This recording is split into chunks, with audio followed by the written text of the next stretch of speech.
It was just another ordinary evening, or so I thought. My parents had gone out for a late dinner, leaving me alone in the house for a couple of hours. They'd done it plenty of times before, and I'd always enjoyed the solitude. But that night, something felt different. There was a tension in the air, a stillness that made me feel like the house was holding its breath, waiting for something to happen. I settled onto the couch with a bowl of popcorn, flipping through channels to find something to watch. The usual hum of the refrigerator and the occasional creaks of the old house seemed louder than usual, but I tried to brush it off. I told myself it was just my imagination. About 30 minutes in, I heard it, an unmistakable sound. A soft but deliberate knock at the front door. My heart skipped a beat. Who would be knocking at this hour? I put the popcorn aside and slowly approached the door, peeking through the peephole. No one was there.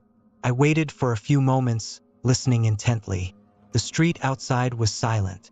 Trying to shake off the unease, I returned to the couch.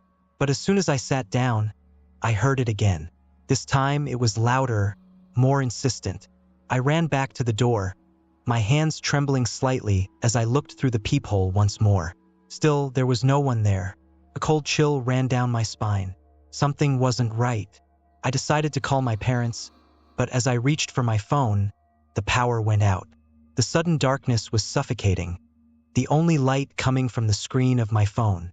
I fumbled with it, trying to dial, but the screen flickered and then went black. Panic began to set in.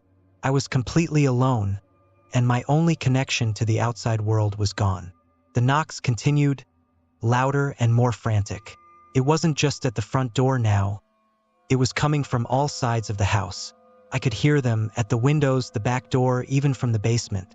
I grabbed the nearest thing I could find, a kitchen knife, and held it tightly, backing into a corner of the living room.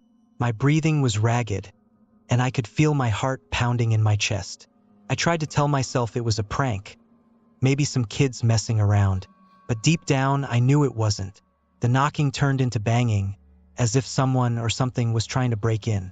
The windows rattled violently, and the walls seemed to tremble with each thud.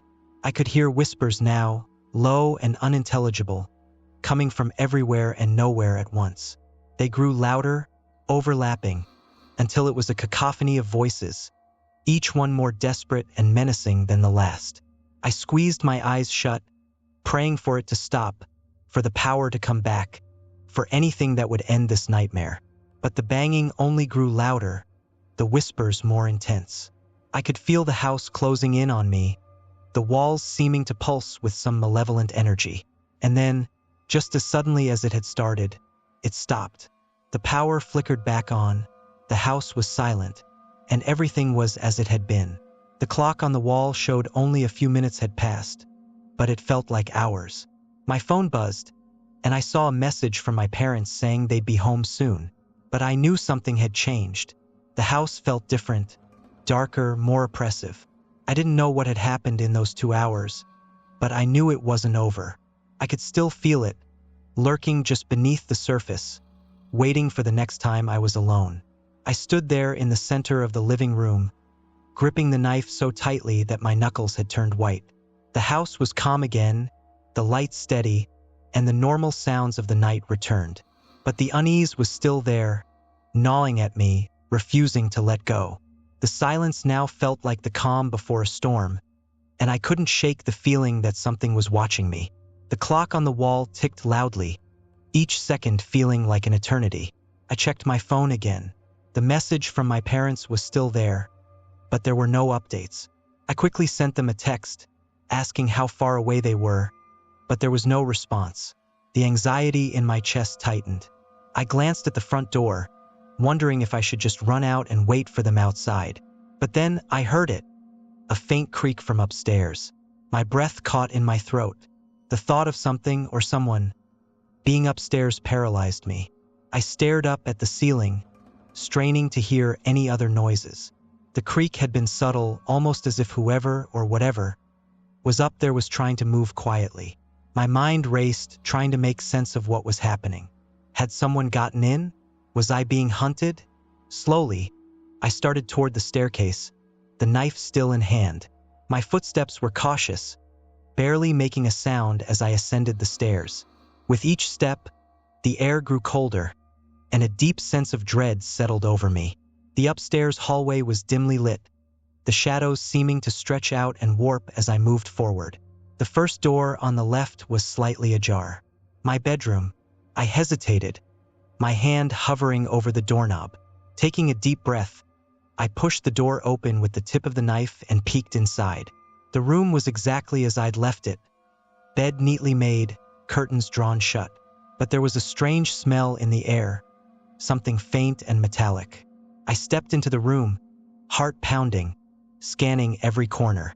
Nothing seemed out of place, yet the feeling of being watched was stronger than ever. I moved to the window and peeked outside, hoping to see my parents' car pulling into the driveway. But the street was empty, the night eerily quiet. As I turned to leave the room, I heard a whisper. It was so soft, almost like a breath, but it was there, came from the closet. I froze, the knife trembling in my hand. The closet door was closed, but the whispering continued, growing louder, more frantic. It wasn't words, just incoherent murmuring, like someone was desperately trying to communicate but couldn't form the words.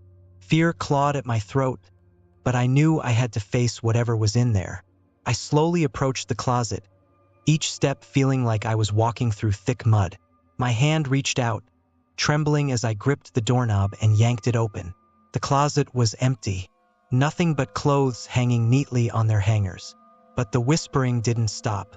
It was louder now, coming from all around me, echoing off the walls. I stumbled back, nearly dropping the knife, as the room seemed to close in on me. And then the closet door slammed shut on its own, the force of it nearly knocking me off my feet. The lights in the room flickered violently, and the whispering turned into screams. Horrible, blood-curdling screams that filled the air, reverberating through my skull. I bolted from the room, slamming the door behind me as I ran back down the stairs. The house was alive with noise now. Thudding footsteps, banging on the walls, the sound of glass shattering.